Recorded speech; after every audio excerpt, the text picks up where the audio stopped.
అందరికీ నమస్తే అండి. నేను శివపార్వతి. ఈరోజు పలావ్ చేస్తున్నానండి. నేను ఒక సగం ఉల్లిపాయ మసాలా నూరు పెట్టుకొని అన్నీ తాలింపు వేసాను. తర్వాత సాల్ట్ వేసుకుంటున్నాను.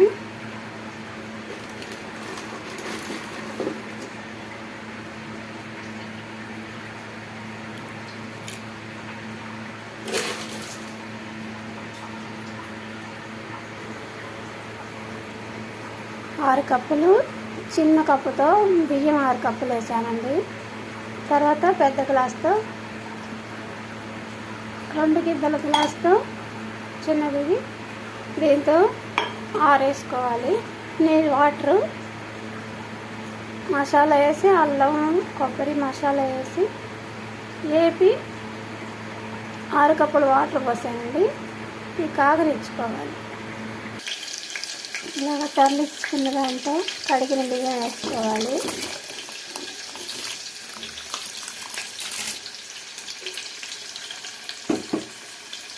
వేసుకున్న తర్వాత కలబెట్టుకొని మూత పెట్టుకోండి. తెరిలిన తర్వాత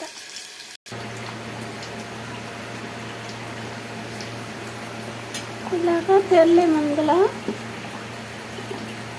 చిన్న మంట పెట్టుకొని మూత పెట్టుకోండి. చిన్న మంట పెట్టాను. ఇప్పుడు మూత పెడుతున్నా. ఉడికేదాకా అలాగే ఉంచుకోండి. ఇప్పుడు చికెన్లోకి బిర్యానీలోకి కూర చేస్తున్నాను. అది కూడా చూపిస్తాను.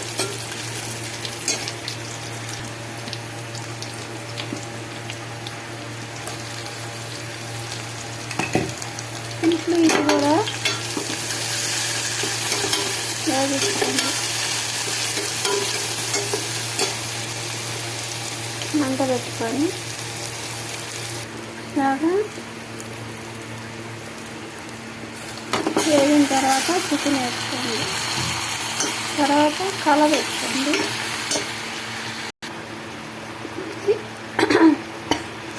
గరం మసాలా వేసానండి. పసుపు వేసాను. పసుపు తర్వాత కారం 1 స్పూన్ వేసుకోండి. ఇది కొంచెమేనండి. 1/2 కిలో తెస్తే పిల్లలకు పెట్టాను. ఇది 1/2 కేజీ ఉంటుంది. 1/2 కేజీ కొంచెం ఎక్కువ ఉందన్నమాట. సాల్ట్ కొంచెం వేసుకోండి. కళ్ళుప్పు ఇంకా కలబెట్టండి. పలావ్ రెడీ అండి. ఇది రెడీ అయింది కదా. కూర కూడా తీసుకుందాం. ఇది కూడా ఇంకొంచెం ఉడకాలి. ఉడికిన తర్వాత ఆపుతా. కూర కూడా రెడీ అయిందండి. ఇంకొంచెం సేపు ఉంచి ఆపేస్తాను అన్నమాట. కూర పలావ్ రెడీ.